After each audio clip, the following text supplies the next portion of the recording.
ಆಚಾರ್ಯ ಅವರ ಹೊರನೋಟ ಅತ್ಯಂತ ಮೃದು. ಆದರೆ ಅವರ ರಾಜಕೀಯ ನಿರ್ಧಾರಗಳು ವಜ್ರದಷ್ಟೇ ಕಠಿಣವಾಗಿದ್ದವು.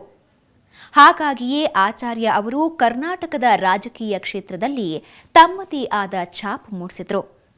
ಆಚಾರ್ಯರ ರಾಜಕೀಯ ಜೀವನ ಹೇಗಿತ್ತು? ಅವರು ವಿವಾದಗಳ ಸುಳಿಯಲ್ಲಿ ಸಿಲುಕಿದ್ರ? ಅವರ ಏಳು ಬೀಳುಗಳ ಒಂದು ರಿಪೋರ್ಟ್ ಇಲ್ಲಿದೆ.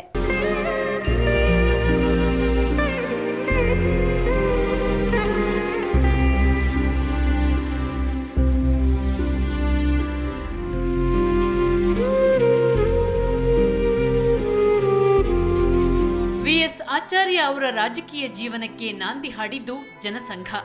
ಇವರು ಜನರಿಂದ ನೇರ ಆಯ್ಕೆಯಾಗಿದ್ದು ಒಂದೇ ಬಾರಿ.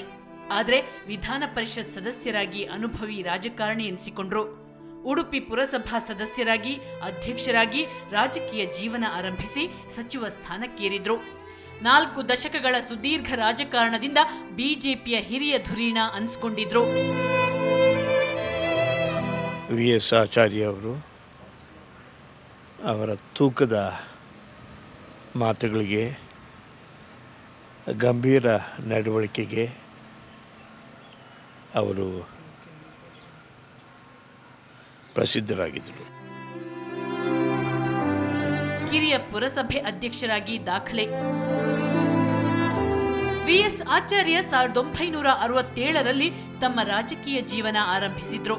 ಮುಂದೆ ಇವರು 1968ರಲ್ಲಿ ಬಿಜೆಪಿ ಪಕ್ಷ ಉಡುಪಿ ಪುರಸಭೆ ಅಧಿಕಾರ ಹಿಡಿಯುವಲ್ಲಿ ನಿರ್ಣಾಯಕ ಪಾತ್ರ ವಹಿಸಿದ್ರು. ಆಚಾರ್ಯರು ತಮ್ಮ 28ನೇ ವಯಸ್ಸಿನಲ್ಲೇ ಉಡುಪಿಯ ಪುರಸಭೆಯ ಅಧ್ಯಕ್ಷರಾಗಿ ದೇಶದ ಅತ್ಯಂತ ಕಿರಿಯ ಪುರಸಭೆ ಅಧ್ಯಕ್ಷ ಎನ್ನುವ ದಾಖಲೆ ನಿರ್ಮಿಸಿದ್ರು. ಇವರ ಅವಧಿಯಲ್ಲಿ ಜಾರಿಗೆ ತಂದಿದ್ದ ಸ್ವರ್ಣ ಕುಡಿಯುವ ಯೋಜನೆ ಇವತ್ತಿಗೂ ಉಡುಪಿ ನಗರಕ್ಕೆ ನೀರುಣಿಸುತ್ತಿದೆ. ಉಡುಪಿ ಜಿಲ್ಲೆಯ ಅಭೂತಪೂರ್ವವಾಗಿರ್ತಕ್ಕಂಥ ಬೆಳವಣಿಗೆಯಲ್ಲಿ ವಿ.ಎಸ್. ಆಚಾರ್ಯ ಅವರ ಕೊಡುಗೆ ಬಹಳ ಪಾತ್ರವನ್ನು ವಹಿಸಿದೆ ಅಂತ ನನಗೆ ಅನ್ನಿಸ್ತದೆ. ಅಂಥ ಶ್ರೇಷ್ಠರಾಗಿರ್ತಕ್ಕಂಥ ರಾಜಕಾರಣಿ ಇವತ್ತು ನಮ್ಮನ್ನು ಅಗಲಿದ್ದಾರೆ.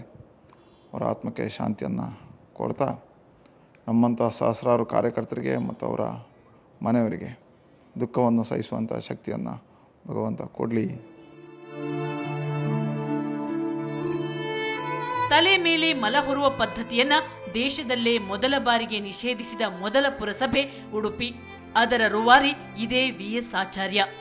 ಇದರ ಜೊತೆಗೆ ಆಚಾರ್ಯರು ಚರಂಡಿ, ರಸ್ತೆ ಸೇರಿದಂತೆ ಉಡುಪಿಯ ಸರ್ವತೋಮುಖ ಅಭಿವೃದ್ಧಿಗೆ ಸುಭದ್ರ ಅಡಿಪಾಯ ಹಾಕಿದ್ರು. ಹೀಗೆ 2 ಬಾರಿ ಪುರಸಭೆಗೆ ಆಯ್ಕೆಯಾಗಿ 8 ವರ್ಷ ಪುರಸಭೆಯ ಅಧ್ಯಕ್ಷರಾಗಿದ್ರು.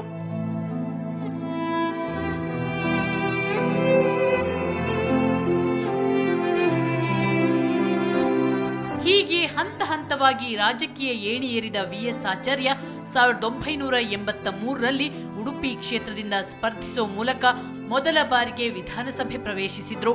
ಇದೇ ವೇಳೆ ವಿಧಾನಮಂಡಲದಲ್ಲಿ ಪಕ್ಷದ ಶಾಸಕಾಂಗ ನಾಯಕರಾಗಿ ಕೆಲಸ ಮಾಡಿದ್ರು. ಬಿಜೆಪಿ ಬೆಂಬಲದೊಂದಿಗೆ ಅಧಿಕಾರ ನಡೆಸಿದ ರಾಮಕೃಷ್ಣ ಹೆಗಡೆ ಅಧಿಕಾರಾವಧಿಯಲ್ಲಿ ಜಿಲ್ಲಾ ಪುನಾರಚನಾ ಸಮಿತಿಗಾಗಿ ಶ್ರಮಿಸಿದ್ರು.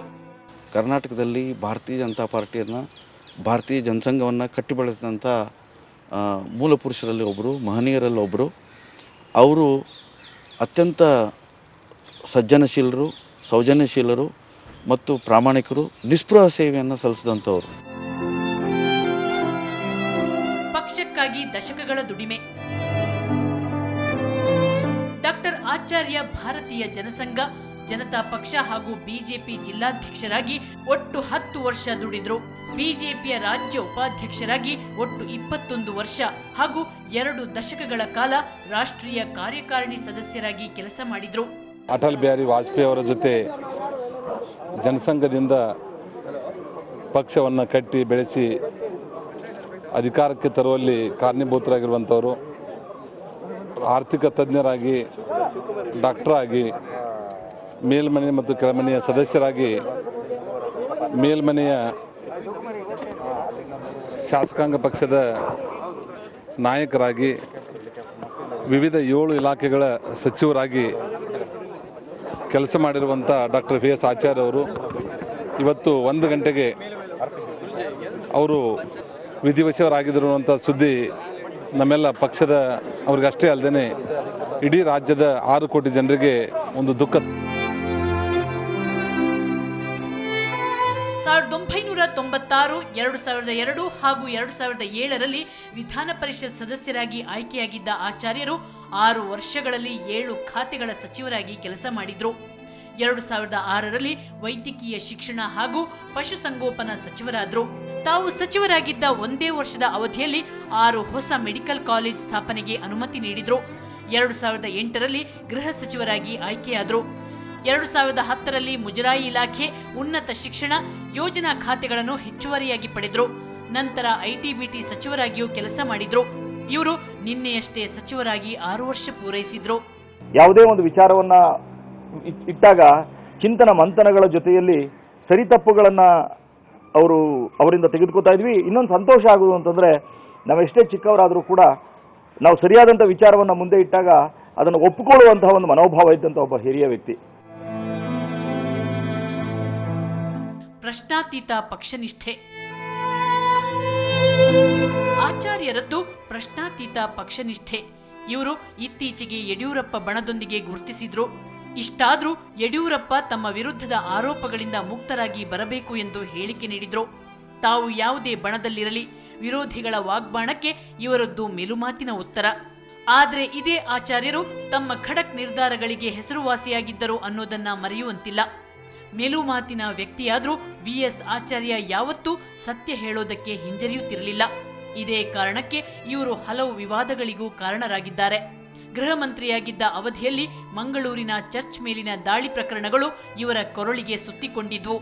ನಂತರ ಇತ್ತೀಚೆಗೆ ಮಣಿಸ್ನಾನವನ್ನು ಸಮರ್ಥಿಸಿ ಆಚಾರ್ಯರು ನೀಡಿದ ಹೇಳಿಕೆಗೆ ಕೆಲವರು ತೀವ್ರ ಆಕ್ಷೇಪ ಎತ್ತಿದ್ರು. ಏನೇ ಆದ್ರೂ ತಮಗೆ ಸರಿ ಅನಿಸಿದ್ದನ್ನು ಆಚಾರ್ಯ ಅವರು ನಿರ್ಭೀಡೆಯಿಂದ ಹೇಳ್ತಾ ಇದ್ರು.